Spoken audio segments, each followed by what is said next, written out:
Estamos estudiando la carta a los tesalonicenses y hoy yo voy a compartir con vosotros el capítulo 3. El capítulo 3, hermanos, es un capítulo lleno de ilusión, de esperanza, de aliento. La carta a los tesalonicenses es una carta llena de esperanza. No es una carta donde se corrigen grandes errores doctrinales, como hay otras cartas, ¿verdad?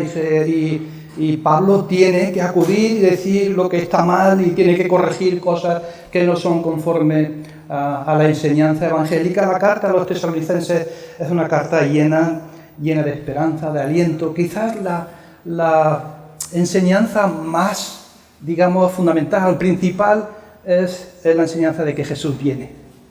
El Señor viene y viene pronto.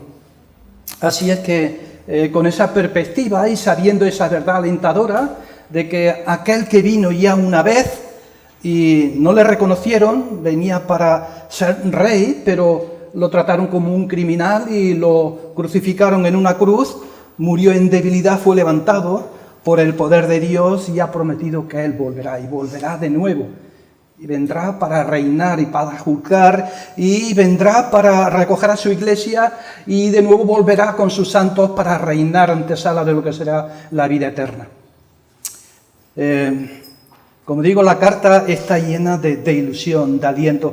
La iglesia necesitaba aliento, la iglesia de Tesalónica, porque estaba viviendo momentos muy especiales, momentos de persecución, de sufrimiento. La iglesia de Tesalónica era una iglesia bebé, recién nacida.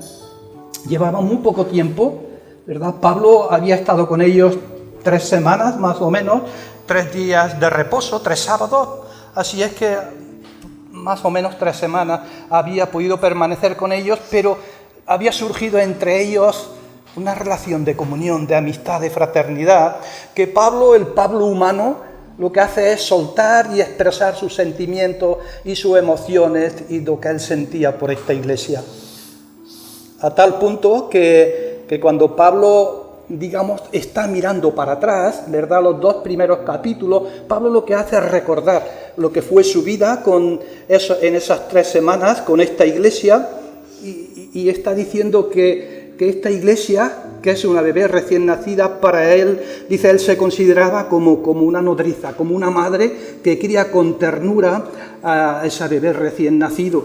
Y él dice, cuando estuve con vosotros, no solamente yo os llevé el Evangelio, sino que hubiera querido daros hasta mi propia vida. Es una expresión fuerte de lo que es la reciprocidad que había surgido entre la iglesia de Tesalónica y él. Mira para atrás. Cuando yo leía estas palabras y este versículo, yo miraba también para atrás en mi vida, ¿verdad? Me acordaba de una manera especial de cuando María y yo tuvimos nuestro primer hijo, mi preciosa María. Y llevamos mucho tiempo en el Evangelio, llevamos probablemente 6-8 meses de conversión. María estaba embarazada de nuestra primera niña y sabíamos que venía con poquito peso. Y nosotros en aquel tiempo, que solo funcionaba el hospital de los Marqueses, la residencia todavía, ese hospital nuevo, todavía no funcionaba. Y habíamos oído que había casos que se daban de que no eran normales. Quisimos llevarnos a nuestra hija a Jaén. Y María nació en Jaén, así es que ella es de Jaén, Evangelina. Cuando María y yo nos bautizamos, María se bautizó, mi mujer se bautizó embarazada de ella.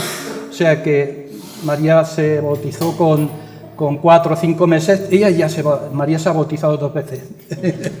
Así que fue precioso. Pero María nació con poquito peso, no llegaba a 2 kilos. Así es que tuvimos que dejarla en la incubadora. Y nos venimos con esa cosa, ¿verdad?, de que nuestro primer hijo y no podíamos traérnoslo a casa. Nos venimos a la casa Y cada día María lo que hacía era que se extraía la leche materna con un sacaleches, lo metía en un biberón y nosotros en una especie de frigorífico, de bolsa frigorífica. Cada día cuando yo salía a trabajar íbamos a Jaén, al hospital, y allí sacaban a la niña de lo que era la incubadora y María le daba su biberón, porque era su leche materna y ella quería que creciera y quería tenerla pronta en casa. Era constante, ¿verdad?, lo que hacíamos durante un mes. Nosotros estuvimos yendo y viniendo cada día donde su mamá sacaba su leche materna, la llevaba, le sacaban a la pequeña y ella le daba con el cariño tan profundo de lo que es una madre por un hijo. No hay una forma de describir lo que es el amor y lo que una madre siente por un hijo. Es tan profundo, ¿verdad? Porque es su propia vida lo que ha dado a luz. Al mes nosotros trajimos a María y seguimos en la lucha. Ha sido una lucha constante. Pero Dios ha sido tan bueno. Dios ha sido tan especial con nosotros. Dios nos ha manifestado su gracia, su misericordia de tantas maneras. Mirad, cuando Pablo está viendo a esta iglesia de Tesalónica, que está recién nacida, está sintiendo eso. Está sintiendo que aquella iglesia es como un bebé recién nacido, que daría su propia vida por estar allí, que quisiera estar allí y seguir enseñando, educando, exhortando, alentando, manteniendo a esa iglesia, porque esa iglesia fue fundada por él y sus colaboradores. Era parte de su vida, amaba a esta iglesia profundamente. Pero Pablo no puede ir. Pablo no puede ir, hay situaciones que le están impidiendo que él vaya a Tesalónica de nuevo. El viaje misionero de Pablo había sido complicado. Él había estado primero en Filipos. Allí en Filipos él tiene que salir de Filipos, aunque dejó una iglesia que se reunía en la casa de Lidia, pero fue azotado, fue introducido en la cárcel, y de Filipos pasa a Tesalónica. En Tesalónica está, como hemos dicho, 3 semanas y de nuevo hay tumultos judíos y él tiene que salir de nuevo. Cogen a Pablo y se lo llevan a Berea, pero en Berea, aunque las cosas fueran un poquito mejor, los judíos de Tesalónica van a Berea porque quieren que lo que está predicando el evangelio de Pablo no se realice, quieren que aquello no siga adelante. Y Pablo de Berea pasa de nuevo a Atenas. Y en Atenas, allí tiene que discutir con filósofos griegos.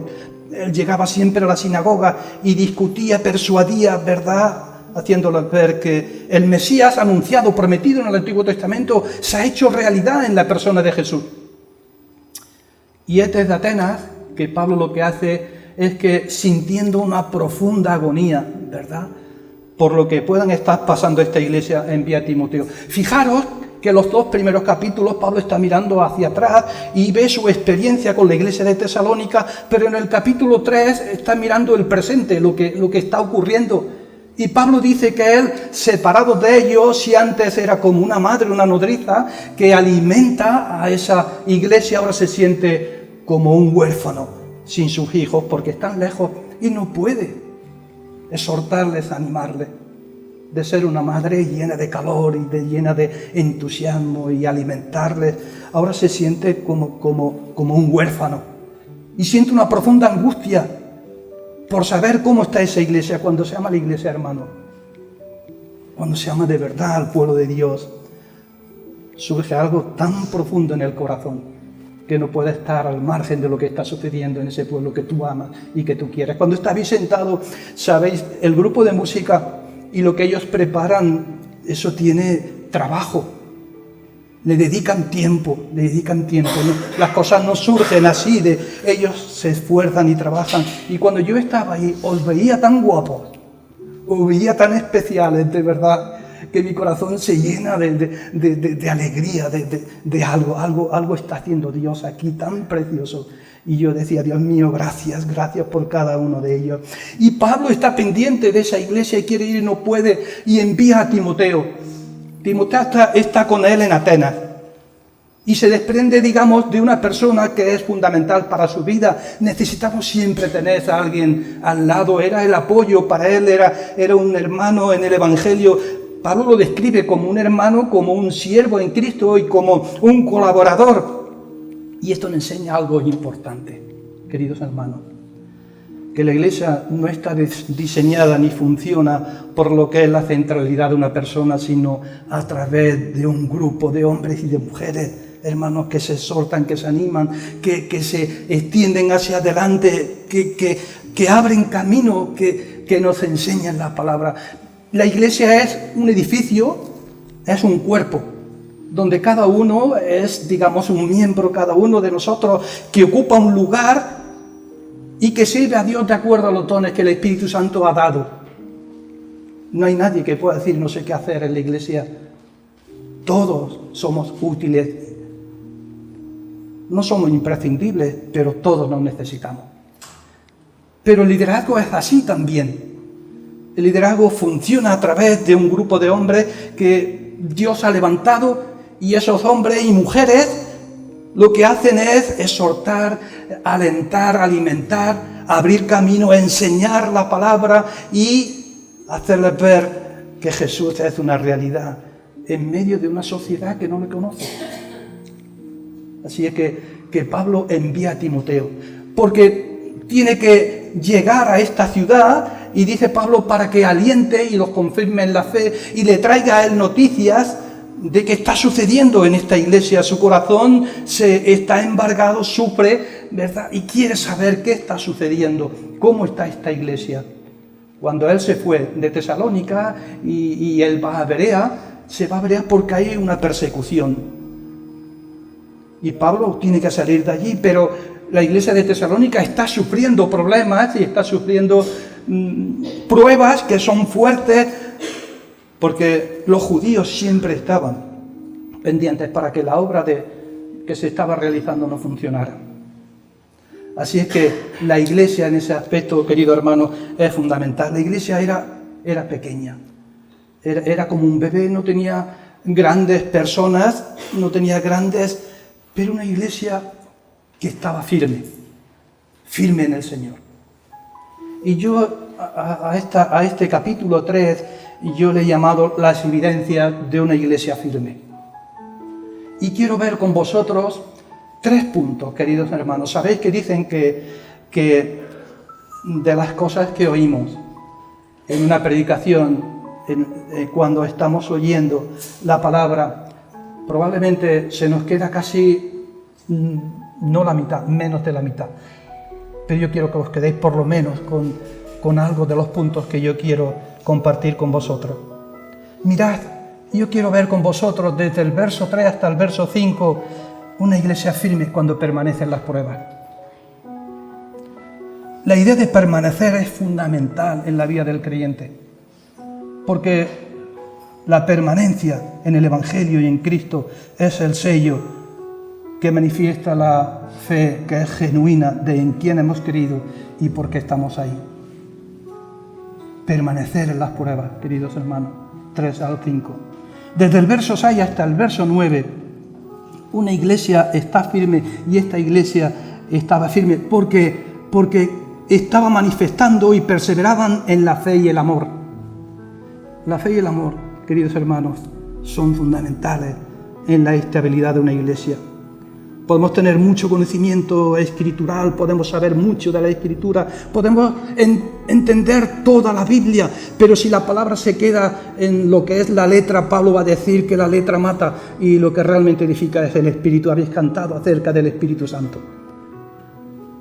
El Espíritu Santo es el que nos habla, el que nos enseña, porque Jesús ya no está aquí.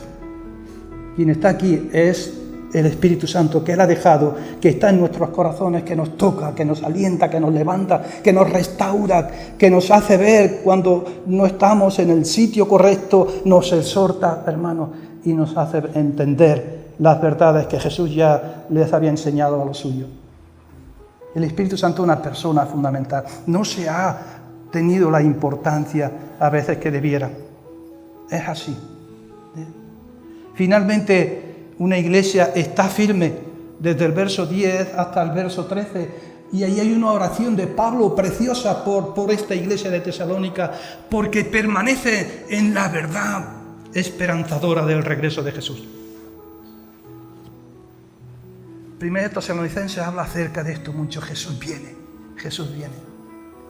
Y es que cuando esta verdad está insertada en nuestro corazón, en nuestra mente, en lo que es la realidad de que aquel que ya subió a los cielos y prometió que volvería, cuando eso es una realidad y la primera iglesia estaba pendiente, ¿cuándo será? ¿Cuándo volverá el Señor Jesús? Jesús les dice, mira, los tiempos y las sazones, ni siquiera yo los conozco, solo mi Padre que está en los cielos. Pero la iglesia, ¿verdad?, tiene que estar preparada para cuando eso ocurra. La vida cristiana es una preparación.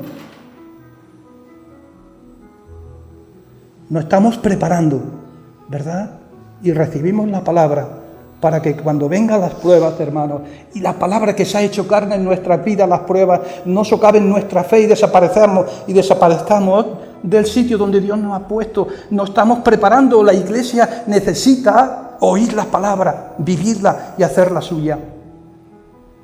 Pero necesitamos prepararnos, porque al final la historia llegará a la consumación de los tiempos, todo llegará al final de las cosas cuando el Señor vuelva. Y cuando Él vuelva, queridos hermanos, nos presentaremos delante de Él. Quisiéramos estar cada uno de nosotros, ¿verdad?, en sentir que no nos avergonzamos porque vivimos y nos expresamos en nuestra vida lo mejor que supimos y lo mejor que pudimos.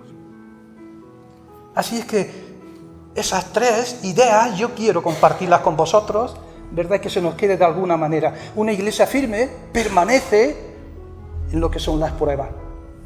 La iglesia está pasando por pruebas complicadas, difíciles, está siendo perseguida. Las pruebas, cuando Pablo utiliza una palabra, ¿verdad?, en el griego no solamente afecta a lo que es la persecución, podemos experimentar pruebas a veces que vienen en nuestra propia vida y que pueden tener otro significado, otra experiencia diferente, a través de pérdidas, a través de problemas en la familia, de hijos, a través de la pérdida de un trabajo, pero son pruebas que nos afectan y cómo estamos respondiendo a lo que está sucediendo y Dios está permitiendo. Pablo tenía realmente un concepto en esos 15 días, en esas 3 semanas que estuvo con ellos, un concepto alto de esta iglesia. De tal manera que cuando escribe en el capítulo 1, versos 9 y 10, dice: os convertisteis de los ídolos a Dios para servir al Dios vivo y verdadero y esperar de los cielos a su Hijo. Pero cuando Pablo está escribiendo el presente en el capítulo 3, está diciendo, bueno, temo que por medio de las pruebas el maligno les haya atacado y le haya hecho retroceder en las pruebas. Mirad, la idea que Pablo y siempre enseñaba es que tenemos un adversario que es realmente fuerte, muy fuerte. No podemos ignorarlo. Lo que Dios construye, hermano, tarda tiempo. Dios construye despacio, pero lo hace bien. Un edificio no se construye en 2 días ni en una semana. Dios va construyendo ese edificio poco a poco. Pero lo que Dios ha construido se puede destruir en un instante, en un momento. Cuando vienen las pruebas, las dificultades, somos más vulnerables en lo que son nuestras debilidades. Y Satanás, que conoce profundamente cuáles son nuestras debilidades, sabe cómo entrar y sabe cómo atacar. Y Pablo dice, temo que en los momentos que ellos están viviendo, Satanás haya hecho ese trabajo de tal manera que haya derribado lo que Pablo había construido. No podemos ignorar la realidad de que tenemos un adversario que es fuerte. Cuando Pablo escribe su primera carta, en Primera de Pedro, capítulo 5, verso 8, dice: sed sobrios y velad, porque vuestro adversario el diablo, como león rugiente, anda alrededor buscando a quien devorar.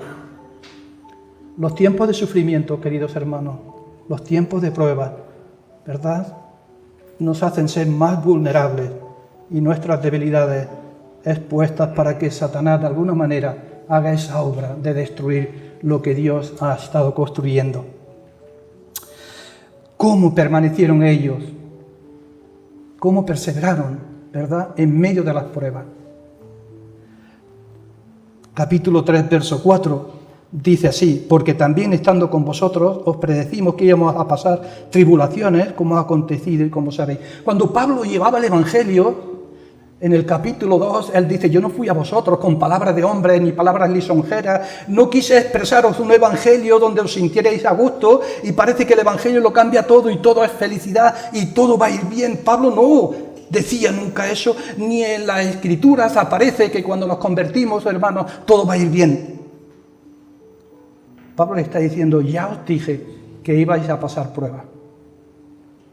Y Pablo, cuando enseñaba el Evangelio, le estaba preparando para que esa palabra que ellos recibían y que tenía que hacerse carne y tenía que ser una palabra viva, ellos entendieran que cuando vinieran los momentos de sufrimiento pudieran permanecer, porque la palabra había calado en sus corazones y la habían hecho verdad en sus vidas. Así es que Pablo predicaba el Evangelio, no diciéndoles con palabras lisonjeras y diciéndoles todo va a ir bien. No, la vida del cristiano no es fácil. Seguir a Jesús, queridos hermanos, no es fácil. El camino hacia nuestro destino, un destino eterno y un destino de gloria que Dios nos ha prometido, y miramos hacia lo alto, y cuando el escritor de Hebreos está hablando acerca de cómo los héroes de la fe miraban y saludaban la patria celestial, y eran hombres y mujeres que estaban sufriendo por causa del Evangelio, ellos miraban hacia adelante y saludaban esa patria, dice, sin haberla visto, pero creyendo que iban hacia allí. La palabra que se hace carne en nuestras vidas, cuando vienen los momentos complicados, hermano, nos ayuda a perseverar y a permanecer. Cuando Pablo venía de uno de sus viajes misioneros, Hechos, capítulo 14, versos 21 y 22, dice: y después de anunciar el Evangelio a aquella ciudad y de hacer muchos discípulos, volvieron a Listra, Iconio y Antioquía, confirmando los ánimos de los discípulos, exhortándoles a que permanecieran en la fe y diciéndoles: es necesario que a través de muchas tribulaciones entremos en el reino de Dios. Las pruebas no es si van a venir o no van a venir, seguro. No sé si has pasado por alguna prueba, y una prueba difícil, que te ha hecho tambalear, que te ha hecho flaquear, que te ha hecho dudar a veces. Pero si no has pasado por la prueba, puede que lo estés pasando ahora mismo. Puede que estés viviendo complicados momentos difíciles que te producen temor, te producen a veces dudas, que no sabes hacia dónde tirar, qué hacer, qué decisión tomar. Pero si la palabra está en tu vida, en tu corazón, la palabra te va a dar la seguridad, hermano, de que Dios está a tu lado, de que no estás solo, de que Dios te va a fortalecer, de que esa palabra que es vida va a hacer que, a pesar de los problemas, Dios siga siendo una realidad en tus decisiones. Pero si no estás pasando aún, te aseguro, ten por cierto que lo pasarás. Que vendrán pruebas a tu vida, simplemente por seguir a Jesús. ¿Por qué? Porque vivimos en un mundo caído. Este mundo en el cual estamos nosotros, queridos hermanos, no es nuestro mundo. Estamos en él, pero no es nuestro mundo. La filosofía, la enseñanza de este mundo es contraria a los valores y a la enseñanza del Evangelio. La vida del cristiano es una contracultura, de una cultura que ignora a Dios, que no le conoce y que viven despojando a Dios de su trono y poniendo al hombre en su lugar. Así que si tú quieres ser leal al Evangelio, si quieres seguir a Jesús, vas a sufrir. No sé cómo. A veces las pruebas, como he dicho antes, surgen de muy diferentes formas. Hemos orado durante el tiempo que tuvimos aquí por las iglesias perseguidas. Aquí tenemos la libertad de que hoy estamos aquí, nadie nos impide, a veces no valoramos lo que tenemos, pero tenemos la libertad de estar aquí. Pero hay países donde por poder reunirse son perseguidos y lo tienen que hacer de una manera clandestina y destruyen iglesias y persiguen a familias y les quitan lo que tienen simplemente por ser cristianos. y oramos por esa iglesia, porque la iglesia perseguida necesita nuestra oración, necesita nuestro aliento, necesita nuestra ayuda del cuerpo de Cristo. Necesitamos estar pendientes y orar por esas personas que no están gozando del privilegio que hoy tenemos y no lo entendemos bien muchas veces. Mira, Jesús dijo en Juan capítulo 16, verso 33, estas cosas os he hablado para que en mí tengáis paz. En el mundo tendréis aflicción, pero yo he vencido. Confiad porque yo he vencido al mundo. Jesús ya les dijo que vendría aflicción en su vida. ¿Por qué? Porque este mundo no acepta los valores ni la enseñanza y realmente rechaza todo lo que venga de Dios. Así es que por ser creyente vas a ser rechazado. Si tú expresas libremente lo que es tu fe en un mundo que no acepta. Los tesalonicenses permanecían en las pruebas firmes. Una iglesia pequeña, recién nacida como un bebé, porque creyeron la palabra. Creyeron la palabra. Dios utilizó la palabra y utilizó personas para fortalecer aquella iglesia. Utilizó palabra y utilizó personas. Mira, cuando yo miro también un poco para atrás y ver cómo esta iglesia nació, y nació también pequeña, a veces indefensa, hubo muchas pruebas también la iglesia, pero ¿sabéis lo que yo más agradezco a Dios? Y es que Dios envió las personas que realmente necesitaba la iglesia para que la iglesia creciera y la iglesia fuera fortalecida, la iglesia fuera hacia adelante. Dios utilizó a los colaboradores de Pablo, en este caso a Timoteo. Pablo no era, digamos, único y suficiente para hacerlo todo, se rodeaba, siempre que Pablo iba a una misión, se rodeaba de hombres, de colaboradores, personas a las cuales confiaba, personas con las cuales trabajaba juntos. Porque ese concepto de colaborador tiene que ver con trabajar juntos, con ayudarse, con estar fuertes uno el otro, con estimularse, con ser verdaderos y leales en lo que es y lo que nos llevará a la meta finalmente. Así es que era una iglesia pequeña, pero permanecía en la palabra y eso le hacía ser una iglesia que estaba firme. Y aquí hay una gran realidad también para nosotros, queridos hermanos. La iglesia es fundamental en la vida de los creyentes. ¿Sabéis? Cuando yo cada domingo vengo aquí, Pablo cuando le da noticia de que esa iglesia está firme y está creciendo, aun siendo pequeña, después va a decir unas palabras que son preciosas. Pero cuando yo vengo aquí y veo la iglesia y veo a las familias estables, firmes, y veo la alegría y veo el ambiente tan precioso que hay, yo no puedo decir, Dios mío, no sé cómo lo haces, pero Señor, tú eres bueno, eres tan grande. Pero no solo eso. Cuando yo veo a esta iglesia y siempre hay alguien nuevo, siempre hay una cara nueva, ¿sabéis lo que eso me hace decir? Que Dios se está moviendo. Dios se está moviendo. Porque una iglesia que es saludable y permanece firme es una iglesia que va creciendo no solo en madurez, sino que Dios va añadiendo a esa iglesia los que han de ser salvos. Un cuerpo es saludable, ¿sabéis? Cuando va creciendo. Cuando va creciendo en madurez, en testimonio, y cuando en el transcurso del tiempo vas viendo que se va manteniendo, pero al mismo tiempo Dios va usando a esa iglesia para que más personas conozcan el Evangelio. Y esto es precioso, esto es precioso. Así es que venir y ver el ambiente, y ver el amor, y ver, es algo precioso. Lo hace Dios a través de vosotros. El segundo punto es que ellos permanecían en la fe y en el amor. Era una iglesia firme porque permanecían en la fe y el amor.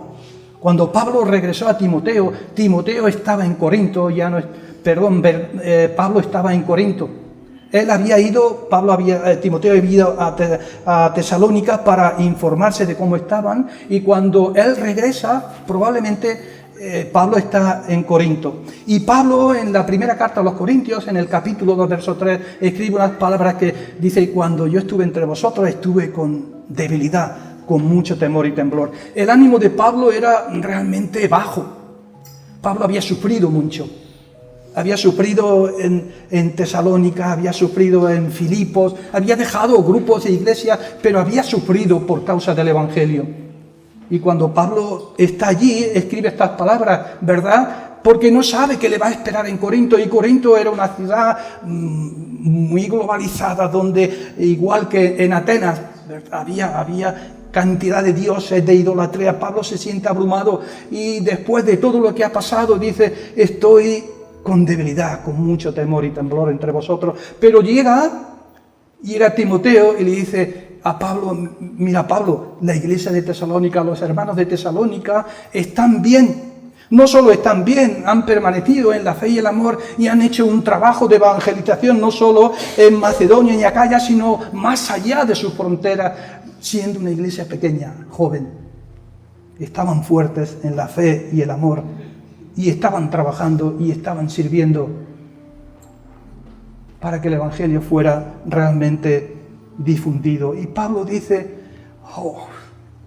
el saber que vosotros vivís, a mí me produce vida también.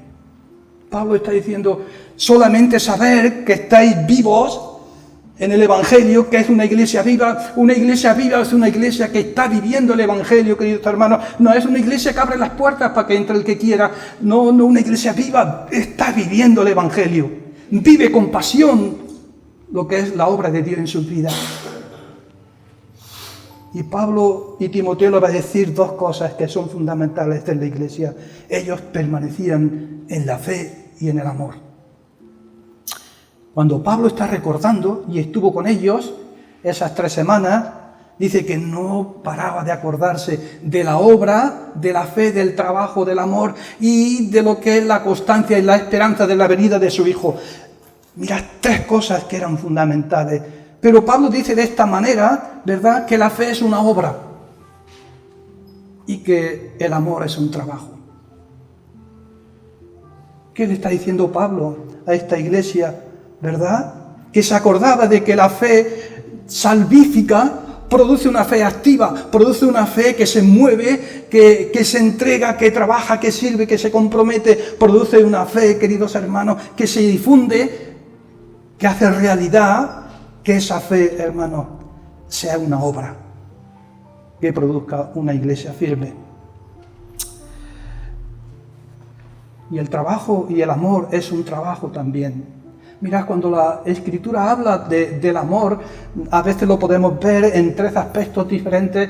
El amor filia es el amor, digamos, entre personas afines, entre la familia, amigos, entre personas que son afines, que comparten la misma cosa, las mismas gustos, las mismas... Hay algo que es afín, el amor filia, ¿verdad?, que es característica de lo que son los sentimientos, las emociones expresas hacia otra persona, que te sientes bien. El amor eros era el amor de matrimonio, el amor sexual, que Dios ha creado también y que es bueno dentro del matrimonio, el amor, ¿verdad?, que se dan dentro de lo que es el matrimonio entre el hombre y la mujer. Pero aquí el amor del cual está hablando Pablo es el amor ágape. Es el amor de Dios. Lo que habéis cantado antes vosotros. Es el amor que Dios ha puesto en nuestros corazones por el Espíritu Santo que nos fue dado. Si la fe es una obra, hermanos, y tiene un precio, porque seguir a Jesús tiene un precio, tiene un costo. El costo de dedicar tiempo, de creer la palabra, de extenderla, el costo de sufrir por causa de Él. El amor es un trabajo que muchas veces produce cansancio, que a veces hay cosas que no nos gustaría, pero que tenemos que hacer. El amor es un esfuerzo, porque el amor ágape es un amor que se muestra, es un amor mostrado. Cuando Pablo les habló acerca de la persona de Jesús, ellos aceptaron a Jesús como el Señor de sus vidas, pero entendieron profundamente que ellos no eran merecedores de lo que era la salvación que Dios le había dado por medio de lo que es la persona del Señor Jesús. Y ellos lo habían entendido también, que el amor, que es un trabajo, el amor ágape de Dios, es como una ofrenda que se da a quien nos gusta y a quien no nos gusta.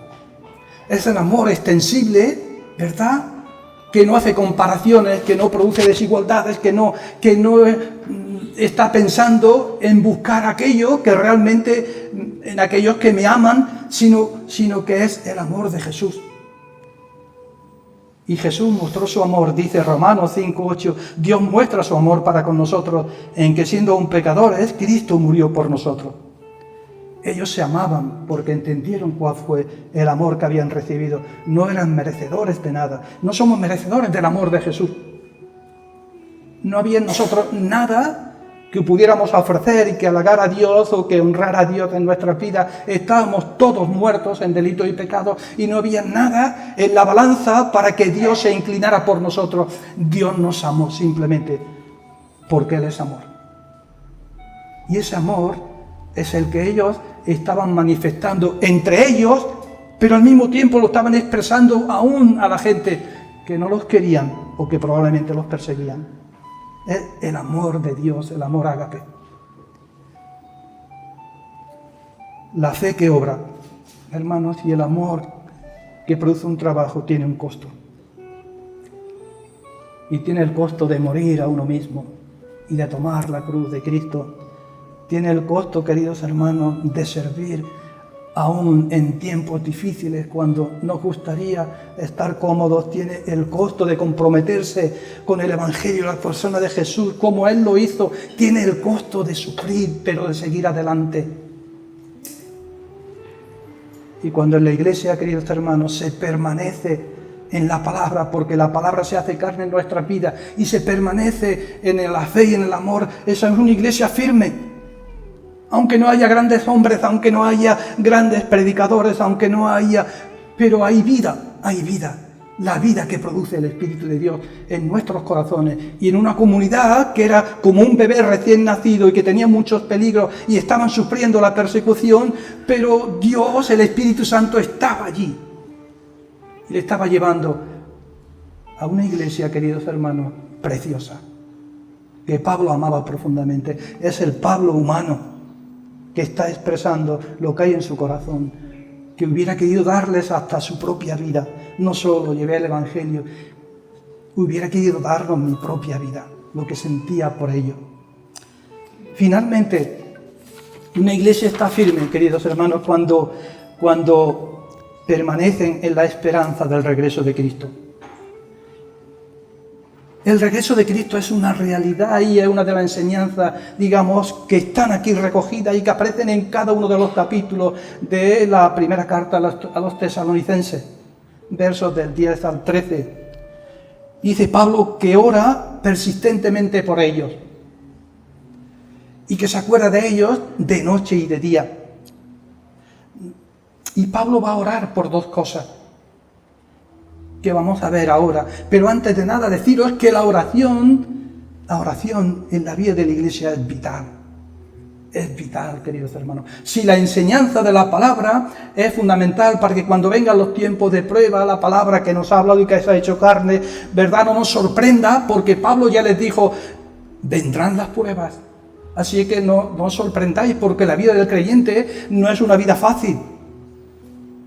No es una vida cómoda, el camino a veces se hace complicado, difícil. En el camino hay chinas que nos hacen heridas en las plantas de los pies. No es fácil, pero seguir a Cristo, hermanos, es algo precioso, maravilloso, porque vas viendo quién es Dios en tu vida, en medio de la dificultad y de los problemas. Dios es tan bueno y tan especial. Pablo ora insistentemente. Y la iglesia tiene necesidad de orar, queridos hermanos. Probablemente es uno de los ministerios más minusvalorizados dentro de lo que es el cuerpo de Cristo. Y yo lo he vivido y lo he visto, ¿verdad?, que las reuniones de oración siempre han estado vacías. No le hemos dado la importancia que necesita de lo que es la oración, porque la oración del justo lleva poder, pero es que la oración de Dios, cuando las personas se clavan de rodillas, oran y piden a Dios y manifiestan su necesidad de Dios, el Dios de la Biblia es un Dios, como hemos cantado, de milagros. Dios hace milagros, hermano. Dios recompone familias, levanta personas. Allí donde todo se estaba perdiendo, Dios restaura y hace cosas tan maravillosas que nos hace ver que tenemos que clamar a Dios, clamar y pedir y orar para que Él siga siendo una realidad en tu familia, en tu vida y también en el pueblo de Dios, en la iglesia. Pablo ora para que ellos sigan, fijaros, dice, para que ellos sigan creciendo en la fe, en el amor y en la santidad. Pero ellos ya se amaban. Y ellos estaban manifestando una fe. Pero es que la vida de la iglesia no es una vida que se estanca. Lo que Pablo quiere y pide es que esa iglesia siga creciendo en fe y en amor. Y sigan abundando en la fe y el amor. Que sigan permaneciendo, que sigan expresando sus vidas, no solo dentro de ellos como cuerpo, sino expandiéndose hacia afuera con fe y con amor. Mirad, lo que distingue el sello, la identidad de un discípulo es el amor. Juan capítulo 13, verso 35 dice: en esto conocerán que sois mis discípulos, si tuviereis amor los unos para con los otros. El amor manifiesta que hemos conocido a Dios. Cuando Pablo está durante 18 meses en Corinto, en Tesalónica había estado 3 meses, ¿sabéis? La ciudad donde más tiempo estuvo fue en Éfeso. Aquí en Corinto está 18 meses y tuvo que batallar, no sabéis con cuántos problemas. Y sin embargo, Corinto lo tenía todo, pudiéramos decir. Si lees la carta a los corintios, te darás cuenta que había grandes predicadores, grandes dones, pero le faltaba lo fundamental. Le faltaba el amor.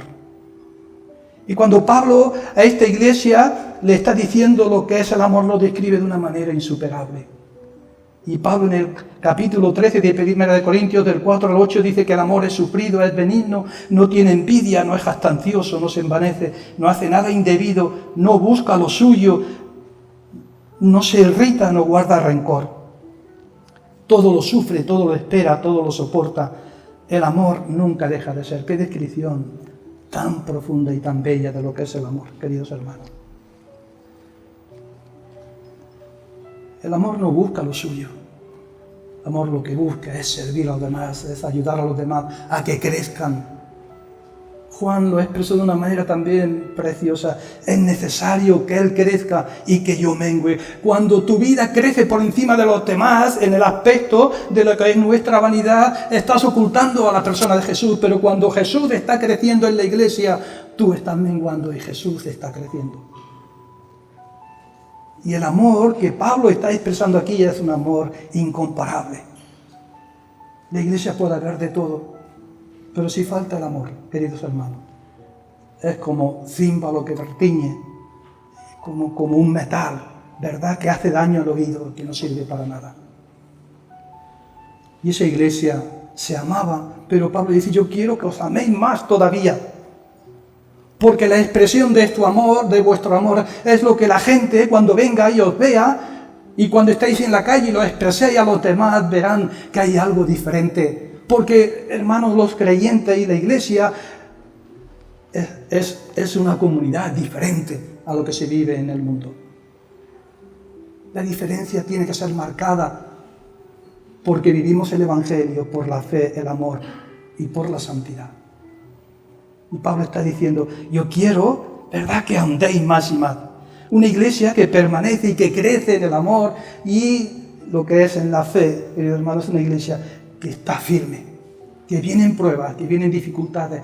Y a ellos les vinieron recién convertidos, pero va a permanecer. Porque la obra no es de los hombres, la obra es de Dios. La obra no la están realizando personas, la obra la está realizando Dios. Y esa obra es suya.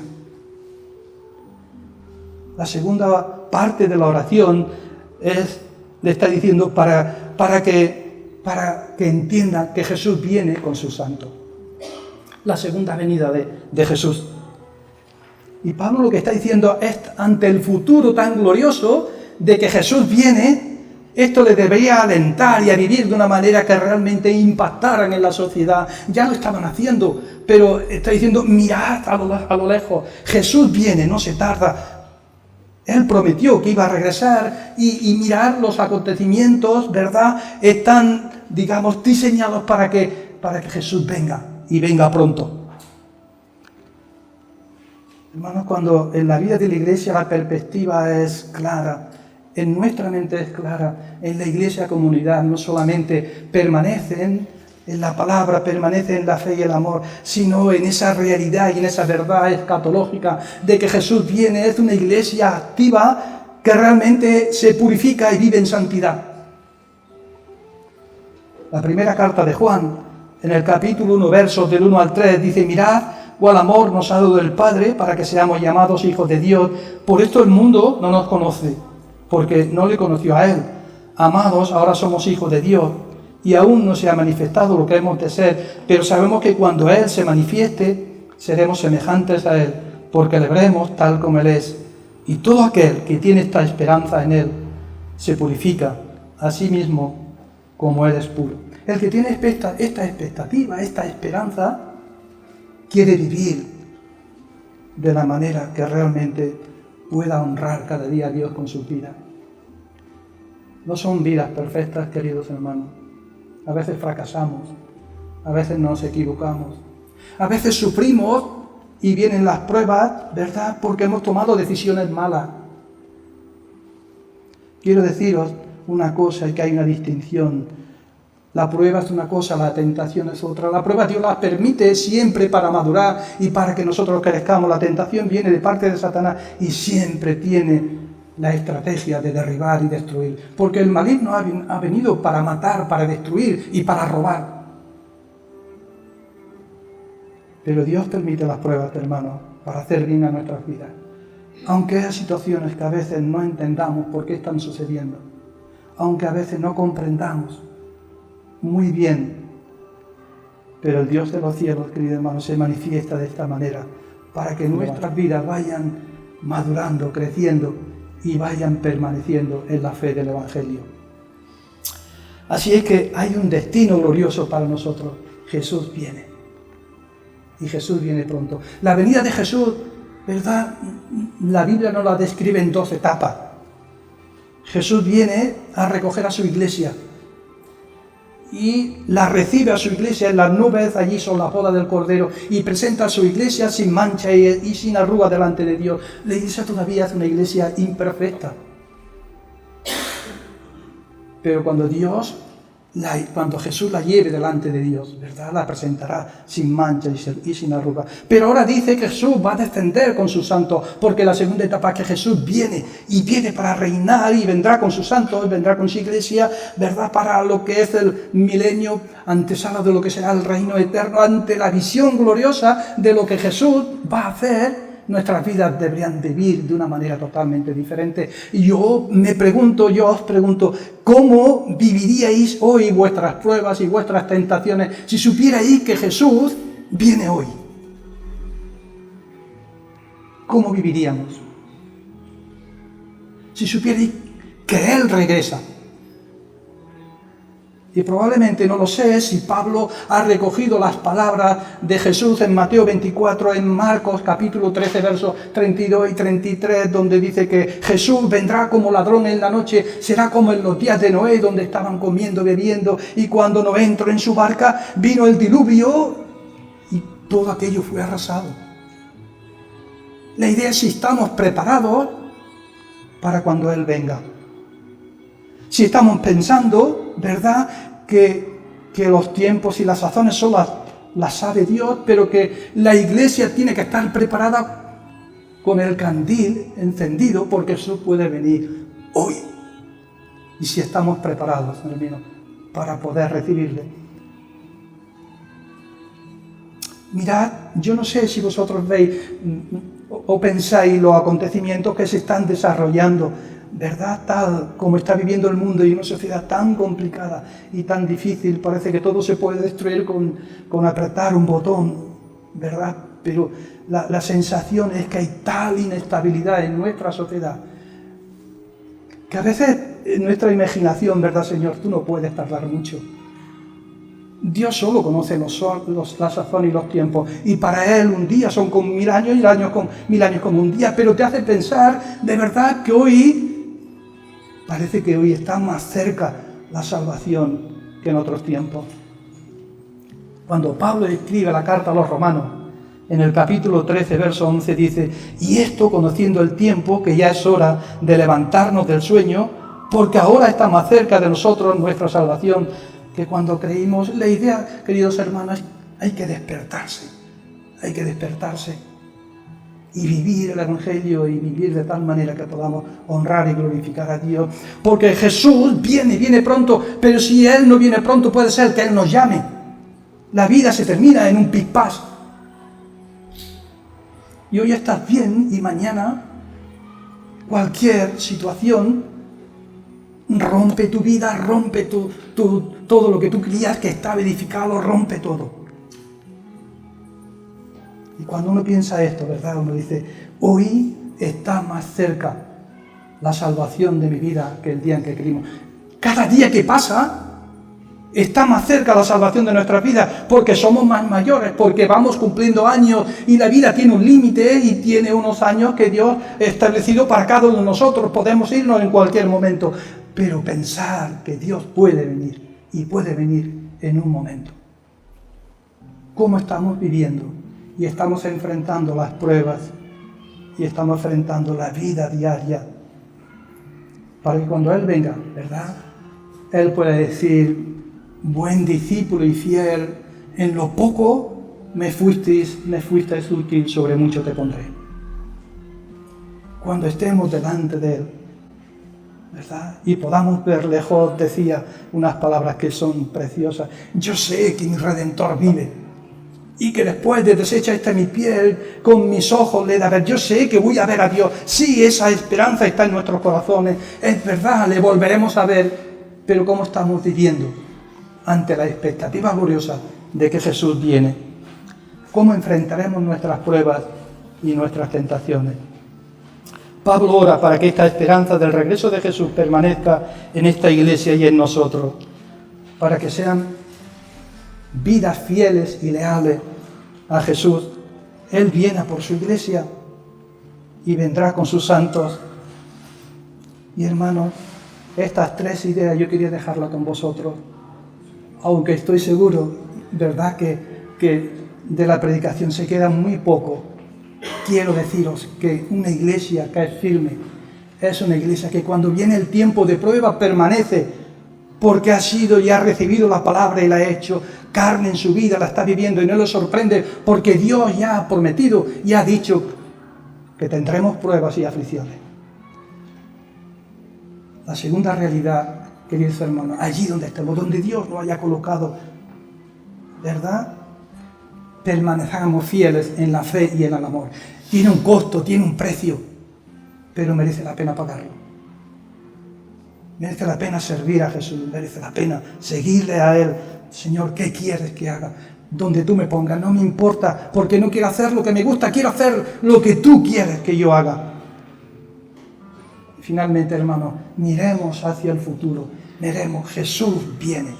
Cuando una iglesia permanece en esta esperanza preciosa del regreso de Jesús, es una iglesia que vive de otra manera y vive su vida para agradar y honrar a Dios. Que el Señor nos bendiga, hermanos. Dejadme que tenga una oración y ya terminamos. Señor y Padre, gracias por tu palabra. Gracias por hablarnos de una manera especial a nuestras vidas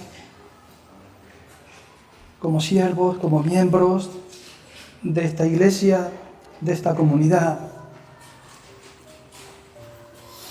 pero también para hablarnos de manera personal, Señor. Queremos ser útiles para ti, oh Dios. Queremos entender el costo de nuestra salvación. Tú te entregaste en una manera, Señor, con un amor que fue una ofrenda por cada uno de nosotros, que no merecíamos nada. Nos salvaste y nos has dado promesas preciosas, grandes promesas, que las hacemos nuestras, que esperamos en ellas. Señor, queremos mirar hacia el futuro, viendo lo que nos espera, pero queremos vivir el presente, Señor, también, honrándote y glorificando. Miramos atrás y, Señor, tú has sido tan bueno con nosotros hasta aquí. Solo queremos decirte, Señor, necesitamos que cada día nos sostengas, que cada día nos hable de una manera importante, que Señor, que en este corazón que tú has puesto en nosotros, que antes era de piedra y ahora es sensible de carne, podamos recibir tu palabra y podamos vivirla cada día, Señor. Oh Dios, gracias por cada uno de mis hermanos, por su servicio, por su entrega, por su fidelidad. Oro por cada uno de ellos y oro también por tu iglesia donde quiera que esté reunida, Señor. Tu pueblo donde se predica tu palabra. Oro por cada iglesia, Señor, que es perseguida, que no tienen esta probabilidad que tenemos nosotros de reunirnos en libertad. Oh Dios, consuela, consolida, fortalece su fe y en medio de las pruebas, Señor, manifiéstate con poder y gloria. Padre amado, ayúdame a vivir el resto del día disfrutando, Señor, cada bendición tuya desde que amanece el día, Señor, ver solamente salir el sol y de respirar un día más de vida. Nos estás dando la gran oportunidad de servirte y de admirarte, Señor. Gracias por todo. Gracias en el nombre de Jesús. Amén.